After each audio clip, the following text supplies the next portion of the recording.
Hello my fellow readers, today I'm going to be talking about Kubo Won't Let Me Be Invisible, a manga by Nene Yukimori.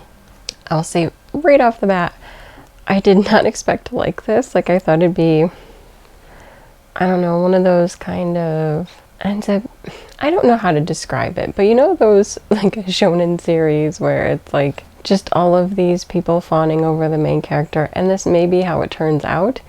So I'm tepidly saying that I like it, but I've seen like previews for other stuff, I think including, is there an anime coming? Where I either saw that or like pictures from future volumes of this where I'm hesitant about it. But as of volume 1, I thought volume 1 was really cute. So let me just quickly read the back, and then I'll talk more on my feelings about what I liked and maybe didn't like in at least volume 1. So Junta Shiraishi blends into the background so much that even his classmates fail to spot him. His goal is to make the most of his high school years, but that pesky invisibility gets in the way, until Nagisa Kubo notices him. Kubo's playful teasing kicks Shiraishi out of his comfort zone and begins a friendship, or maybe something more. When Kubo sits next to Shiraishi in their first year of high school, Shiraishi's non-existent social skills get a boost. Speaking up in class is only the beginning for Shiraishi. Soon Kubo forces him to be noticed at school, at the bookstore, and all around town. Shiraishi's once lackluster life isn't so dull anymore. So what did I like about this? The relationship between Shiraishi and Kubo.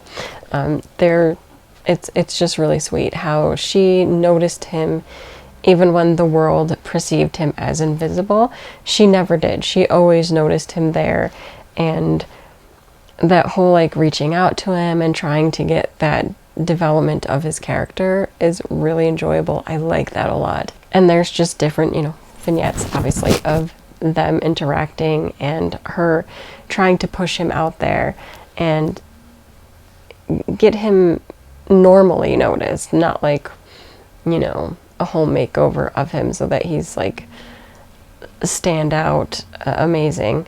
Hopefully that doesn't happen. See, what I'm worried about is that, and I think there might be like glimpses of that with maybe another character in here. I'm trying to remember like all of the ins and outs. I don't want it to turn out where he suddenly becomes like the center of attention for a bunch of girls. I don't want it to turn into a harem.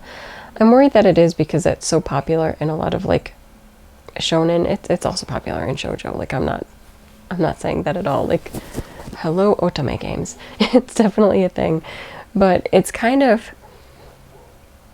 I want it to be that sweet romance with the two of them. Even if there's other characters, like I wouldn't mind other friendships developing and things like that, but I want the main focus to really just remain them, because she did notice him and likes him a lot. And so if other things start happening, that will ring as kind of false to me, and I'm not going to like it as much. But volume 1 I found to be really sweet. I just liked their character interactions, and I just found it to be really cute. It was something soft and mellow at a time when I feel like I needed something soft and mellow, and I did like it enough to where I picked up volume 2. So I'm optimistic, maybe, that I will continue to be able to read it and enjoy it, and it won't become too predictable, because that drives me crazy.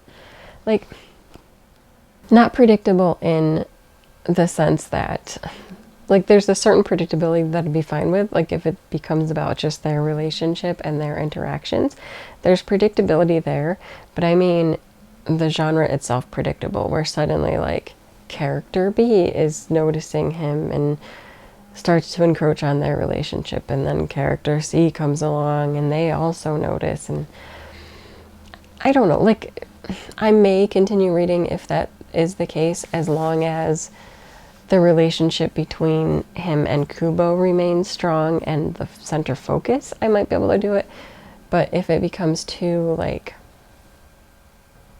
dopey, I'm just not gonna, I'll give it up.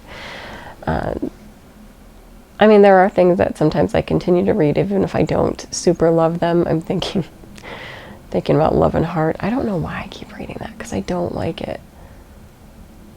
I think I stuck around for like the volume 4, I think it was, because there were hints that her friend, who was so much better for her, might confess, or there'd be like more tension there, but it was kind of tossed to the side. So I'll see what I think about in volume 5. But I mean, that's what I mean by like sometimes I continue with a series even if I don't really like it. But I'm really hopeful. I want this sweet fluffiness to continue. If it stays sweet and fluffy, I'll enjoy it. If it starts to get too slapstick or too etchy or something, then I might have to take a pass on it. But for now, really like it. Sweet, fluffy, romantic. So cute how she pulls him into experiencing things and the world and people to see him. It's just super cute, and I appreciate that so much. And here's hoping it stays that way. Why do I feel like I'm going to be let down? For now, volume 1 is super cute. I mean, if it gets bad, I can always look fondly back on volume 1 and be like, remember how that started? That was so light and fluffy and cute, and I loved it so much. I will say, like, is it believable? No. I mean, I don't feel like, even if people feel like they're unnoticed or they don't gain a lot of recognition, and although maybe that's the point of this, like, even if you feel that way, nobody actually is that way. Like, somebody always notices you. You do exist as a person. And maybe that's the whole point of this, is that Shiraishi feels invisible. And, like, nobody notices. And maybe for the most part they don't, because they're too wrapped up in their friends groups and whatever they're doing.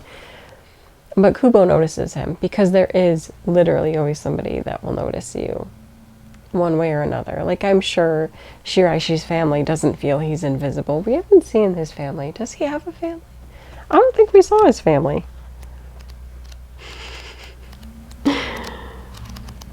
Like, does he have a family? I'm assuming he has a family that doesn't think he's invisible. Most of it is vignettes from, like, school or out of school, but I haven't seen Shiraishi's family. I'm assuming that Shiraishi has a family, and they don't think he's invisible because, you know, family. But for whatever reason, he feels invisible at school and by his peers, but he's not, because Kubo notices him, and as she notices him, other people will start to notice him too. And I do think that's cute, and it is a good message that no matter how alone or unseen you feel, people see you. You're seen. I do like that. So yes. I enjoyed volume 1 of Kubo Won't Let Me Be Invisible. If my mind changes as this gets published, because volume 2 was just released, I may do an update and let you know. So far, I'm slightly hopeful about it. I'm going into it optimistically, and I'm hoping that it stays cute. If I had determined at the time I read volume 1 that I didn't really like volume 1, I would have given up then, but I really thought this was cute, and it was beyond what I was expecting. So here's hoping that volume 2 continues the trend and that it doesn't start to trend downward. But I'm not sure yet. That's the great unknown. That's my thoughts on this one. Until next time, bye.